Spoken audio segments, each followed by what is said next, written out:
everybody. Christian Bradley for the Game Institute. Still getting set up. Got my Wacom tablet fixed from yesterday. That was a silly thing.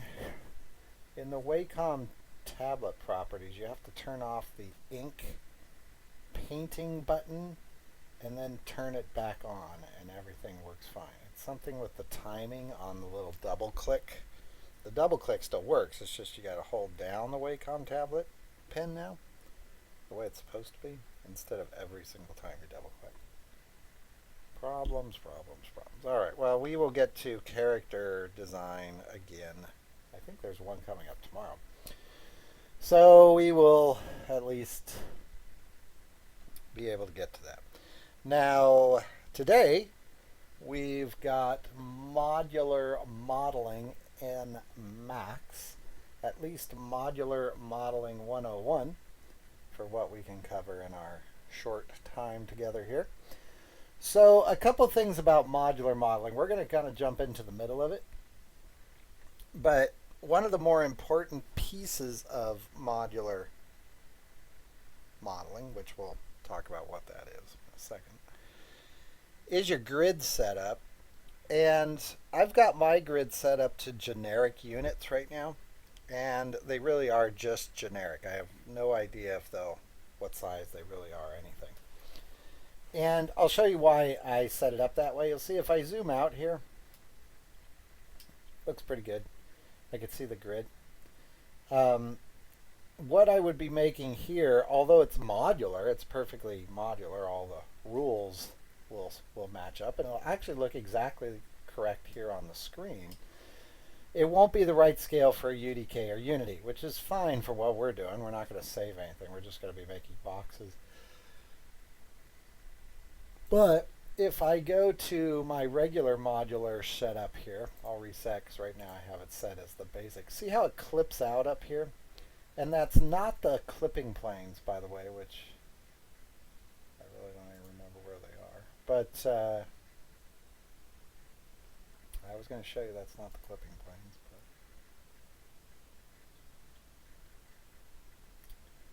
viewport clipping, there you go. See, it's not the clipping planes. They're up about as far as they're going to go, and it still clips out up there. So it's not the clipping planes. It's just because Max, it doesn't handle units very well when it gets down into these smaller units. And that viewport clipping, which has been a problem forever, and I guess at this point Autodesk has just determined they're never going to fix it because they've not done anything with it in many releases. It's a little annoying when you're filming. And that's how I have to work when I'm building modular. But what I'm going to do for our little thing today is I'm going to set mine up to kind of generic units. And generic, I mean totally generic. I have no idea what these would really be. I'm going to set mine to centimeters. And then under setup, 1 unit equals 1 centimeter. Now that's all normal. Nothing wrong with that. Usually you can see I use custom. And I use what these are called UDK units. They're really UE4 units because I've changed them since then. But I set it to 2.56 centimeters, and then my unit setup I set to 1. Now that actually is 4 times bigger than UE4 if you're paying attention, but then I scale this by 0.125, I think it is, yeah, 0.125. And that will make it perfect. But that's what I usually do. For today, what I'm going to do so that this looks a little bit better is go over here under grid and snaps settings, home grid, and you can see that I have these UDK units. Let me get this up here, right? This is silly that these are in 2 different spots, by the way, because they kind of go hand in hand. I'm going to set this to centimeters and say OK, and then you'll see this changes to some kind of random centimeters. I'm just going to set this to 16. And what will happen is my home grid now, remember the unit measurement didn't change, just the home grid, but I can zoom in and out now a lot easier, and it'll just be easier to see. Trust me, it'll be a lot easier to look at. All right, the next thing are our snaps, because you cannot do modular stuff without your snap settings. And if you're like me, for years, these words they have picked here didn't mean much of anything. And to throw that off more, snaps don't always work in various viewport modes, like perspective viewport mode. So even though your snaps may be working, you might not be getting the results that you want.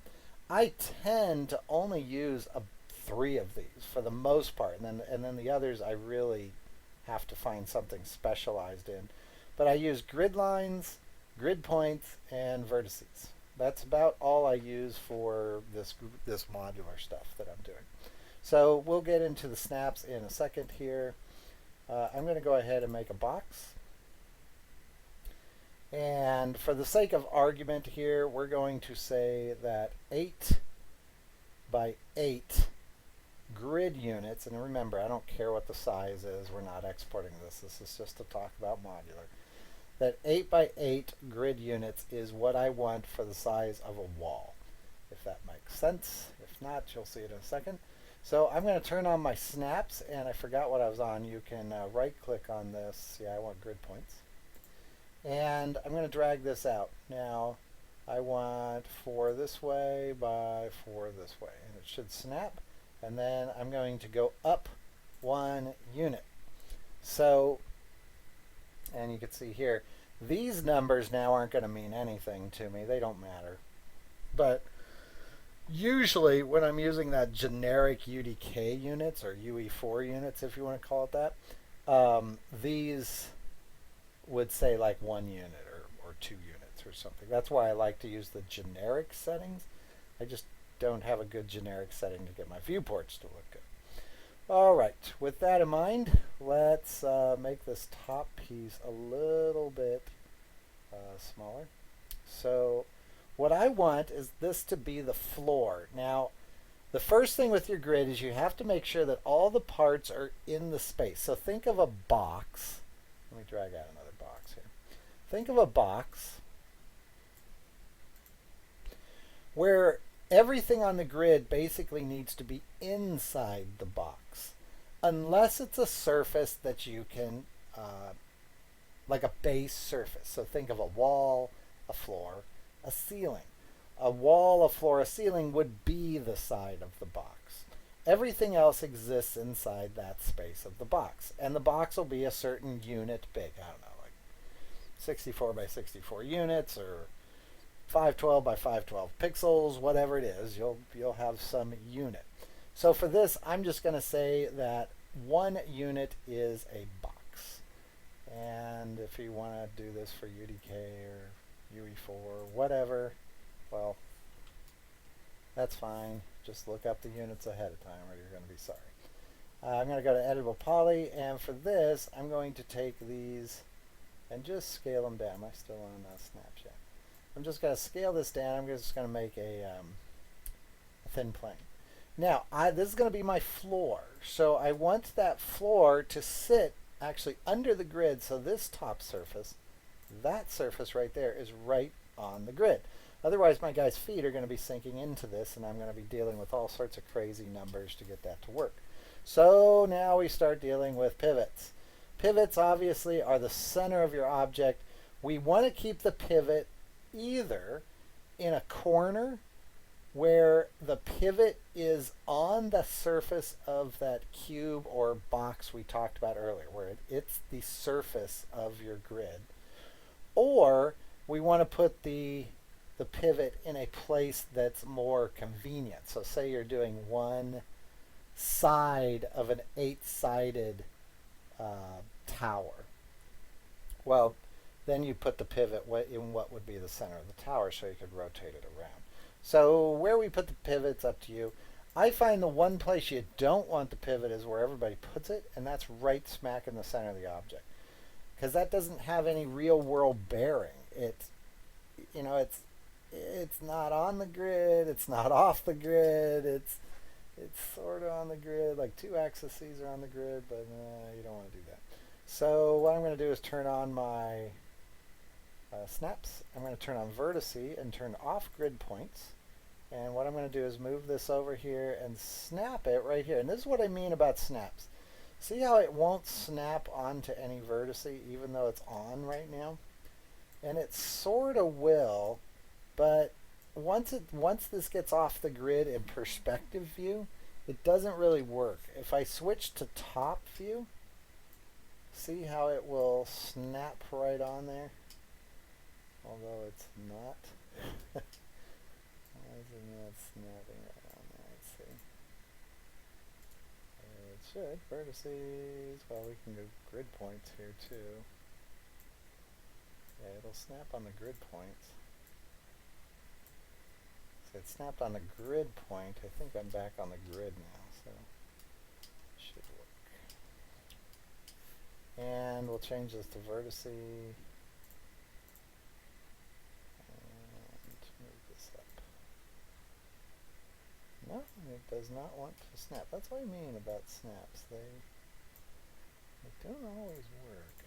Oh, it's because, no, it's out of poly. I was going to say it's because it's not out of poly. See, now this one is snapping.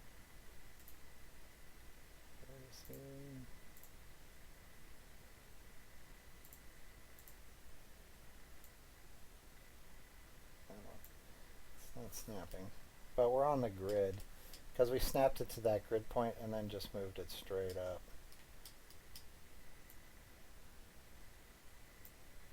Snap it there. It's not going to. Okay. So now that we've got our pivot point there, right there, now we should be able to move this guy straight down on the grid and see how, again, it won't snap because once it gets into that perspective view, it doesn't really snap on the grid, but it will over here. And no, it won't. What is this thing doing? Oh, now we're on vertex. Okay, there we go. Now it will snap. Perfect. Okay, so now we've got our floor. It looks like it's under the grid, but it's actually right on the grid. Okay, now I'm going to cheat a little bit, and I'm going to make my floor into a wall. So all I'm going to do is hold down Shift, and I've got my rotate snap here on, or angle snap. Make sure this is a copy. If you start making instances won't really go into game engines very well. So probably not what you want.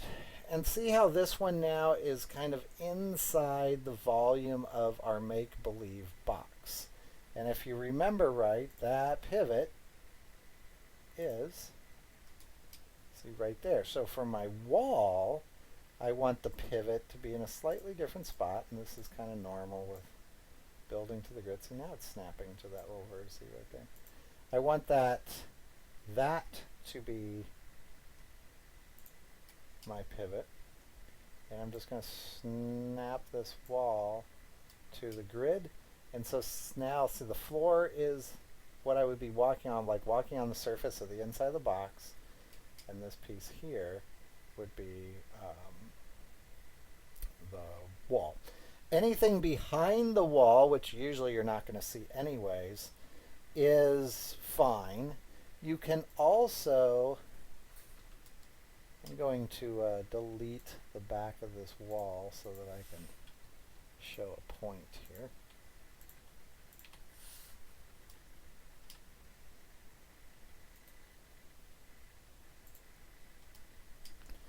My wall, I can cut into it and extrude back. So for instance, I'm going to go front view. I am going to cut, and we want grid points. That'll work. 1, 2, 3, 4, 5, 6, 7. Why do we only have 7? 1, 2, 3, 4, 5, 6, 7. Well, that's great. No, come on. Our silly little box here is 1 unit short.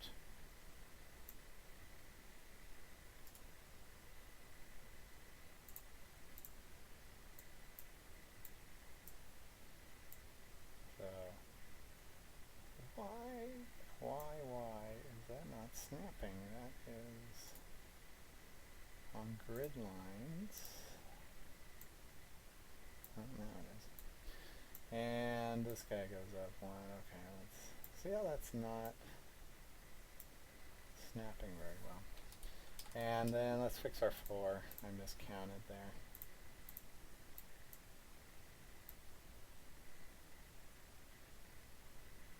And more out this way.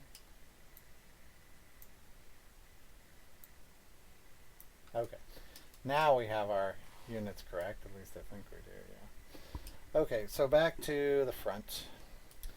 And I'm going to use the knife tool on this because it doesn't look like it's going to hurt anything, or sorry, cut. So what I'm going to do is cut.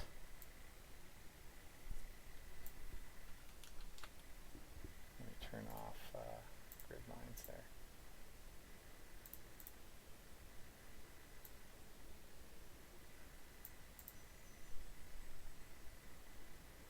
Alright, I'll slice that.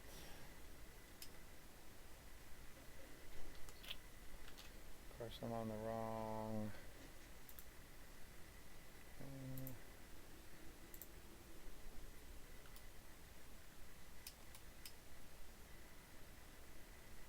Well, let's do this. I don't want to waste time. I still can't get a hold of this. There we go. Alright, so if I, what was I doing? Let's just use connect on this.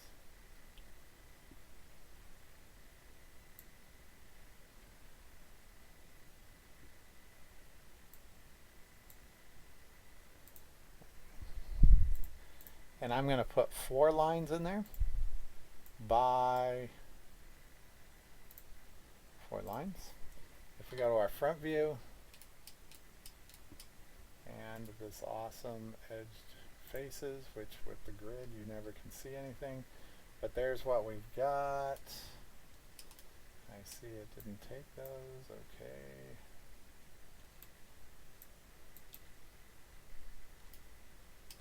Alright, well they're there. It's just, there we go. Go to the front.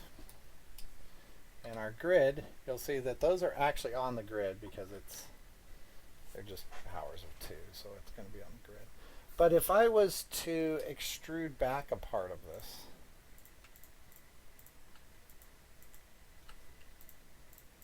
like that, and just extrude that back, that's fine. The only thing I need to keep stable are those corner points that snap to other pieces on the grid. Because eventually what we're going to be doing is cloning this guy down the line on the grid. And if I turn the grid back on and do that, my pivot is in, oh, it's in the old spot, that's why. Alright, just a second, my pivot's in the wrong spot. It's in my old spot there. Is that a good line? Yeah, that's a good line. Or a good point. There we go. Okay, so now if I was to clone this backwards and snap it into place, see, this is the piece that you want to keep stable. So that's okay. Or I could do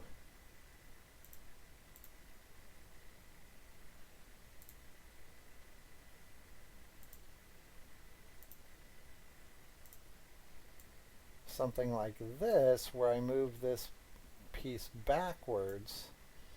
That will work as long as both sides are the same. So I could do something like that if I want, as long as they're the same. And they're not the same here, but you get the idea. So if these were the same,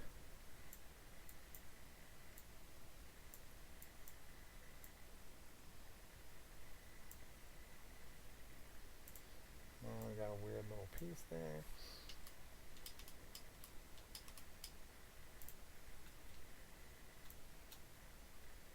And that piece would snap right into place there if I had snaps turned on. So Floors need to be on the grid. Walls need to be on the surface of that cube. And if it, again, if that doesn't make sense, here's what I'm talking about. If we make a cube, see how the wall is on the surface of that, and the floor, the top of the floor is on the surface. That's what you want the modular pieces to work like. Now, I'm going to undo some of this. There we go. Now let's talk about trims, and then we'll talk about bending pieces, and that'll probably be about as much time as we've got. So, one mistake you can make, and I kind of thought this is how modular pieces were done when I first did this, is to get too micro detail in your kit that you're making, or this modular kit. So what I mean is, if you have a wall and that wall has a trim, a decorative element, and a ledge, let's say, you might want to make the two trim pieces separate and maybe the decorative element, but you're probably better off just making them all one piece and making more than one wall unit. So what I mean is this. If I have pillars here,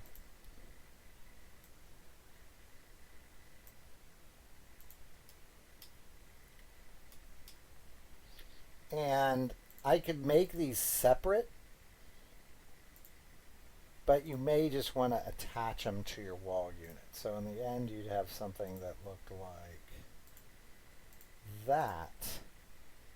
And now that's all one wall unit, instead of making the pillars separate.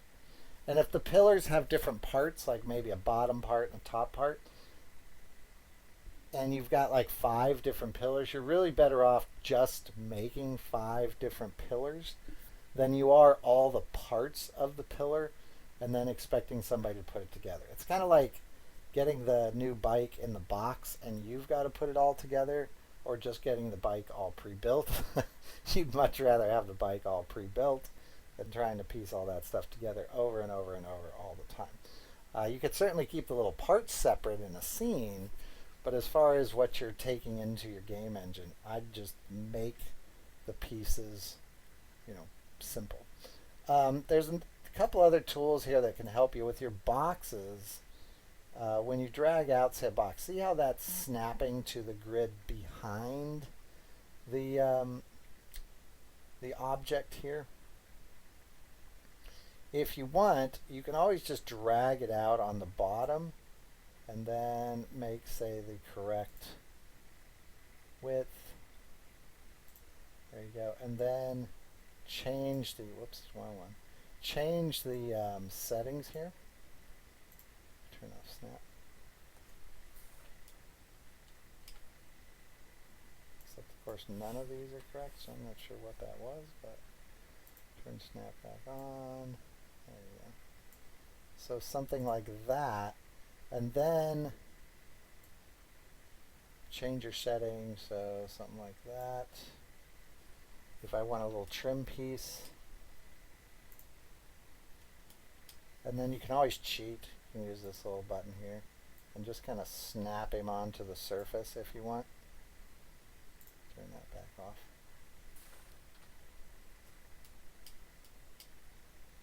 And now we can use our snaps. Grid points should work for this one. Move, and we'll snap that guy into place. Oh, we want actually grid lines. So grid lines, not grid points. There you go. And now you have like a little ledge, something like that. Also, when you're these interior polygons, such as these guys that may get covered up, you're probably going to be better leaving them, because if you ever have to rotate these pieces or kind of fit them into some spot,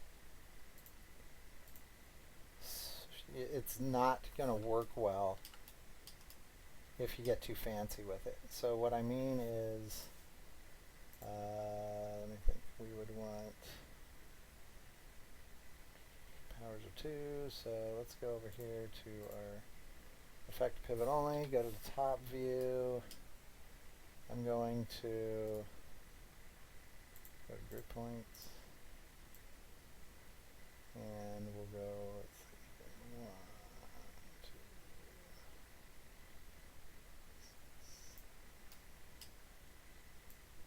6. I think that'll work. If my math is right, that'll work.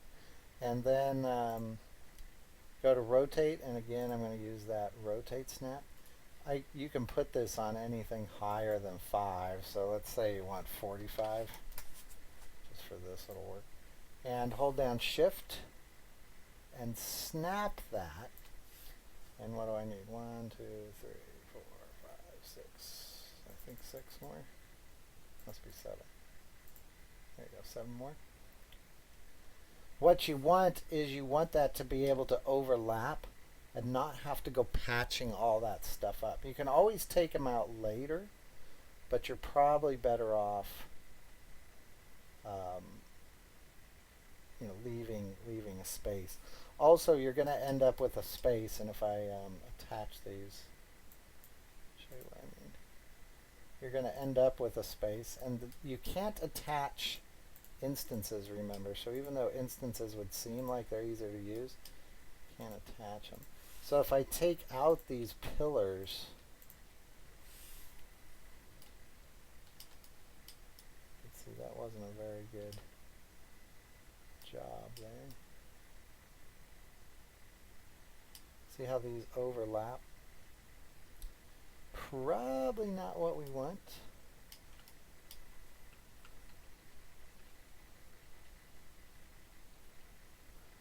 So that is coming from, let's get rid of these pillars.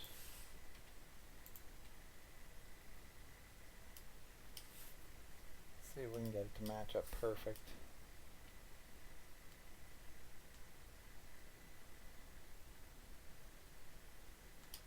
Usually what I do is put a little pillar or box on one side or the other, just a small one. Like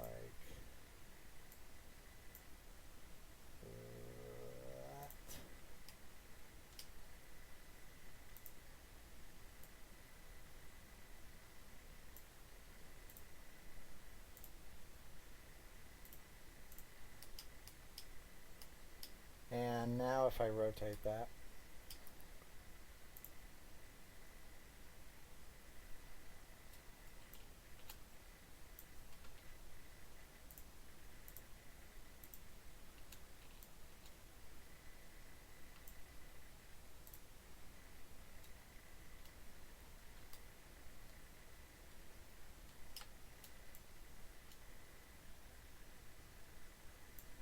my center isn't far enough back. That's part of the problem. Let's try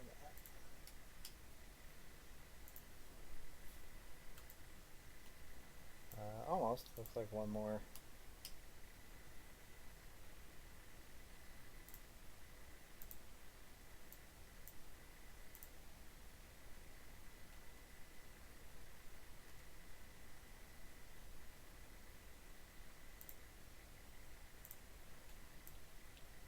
There you go. So now it's gonna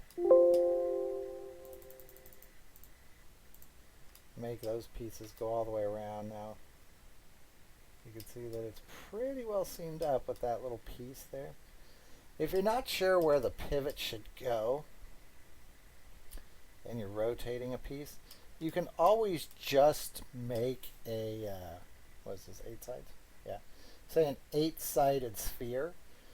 Set it so that it matches up with this piece here, and then just delete all the parts but one side, and the pivot will be in exactly the right spot. When you get off the grid and you're doing circular things, it gets a little weird. You kind of have to fudge it sometimes. Okay, the other piece with grid parts, well, one of the pieces, I guess, is if I'm making, say, a box, and I'm going to make this one 1, 2, 3, 4, 5, 6. going to be 12 units long.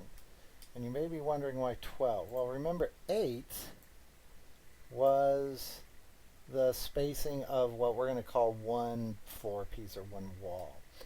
12 is 1.5. So this extra part here, 1.5.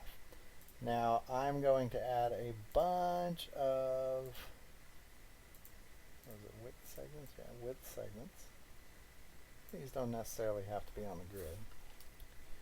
And we're going to move our pivot here back to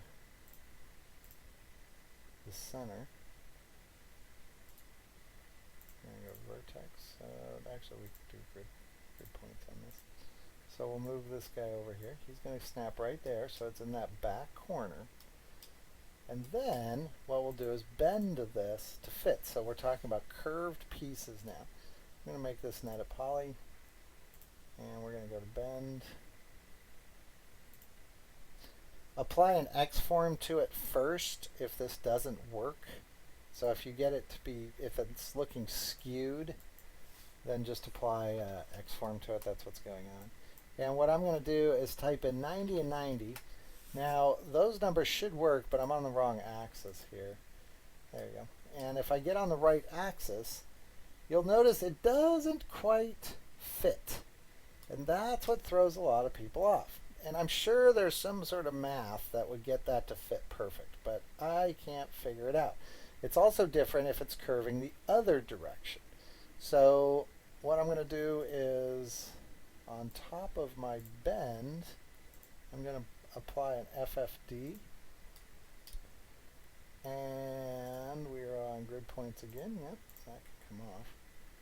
And under FFD, go to your control points. And all you're going to do is kind of shove these over and snap to the grid. It should be 1, 2, 3, 4, 5, 6, 7, 8, 8, and 8. There you go. So 8 and 8. And now, I don't like that that's solid blue now when it's selected. Heat it. Heat it. Now that will fit exactly onto our grid and be a curved piece.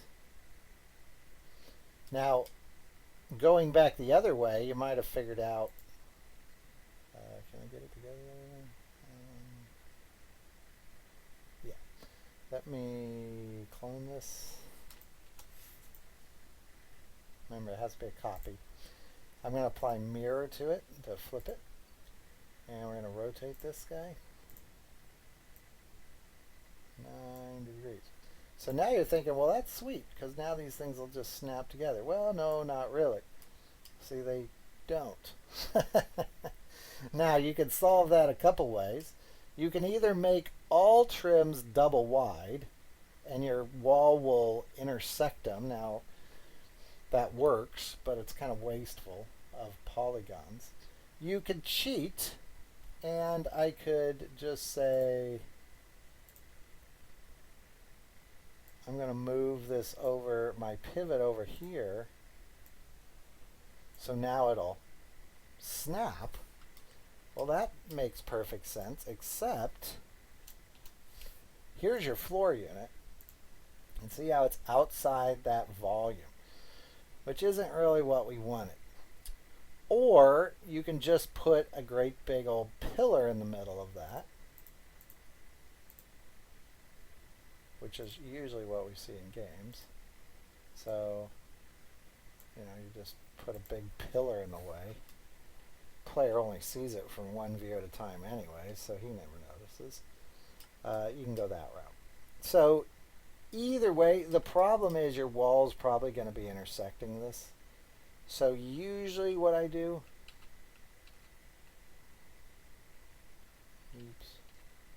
is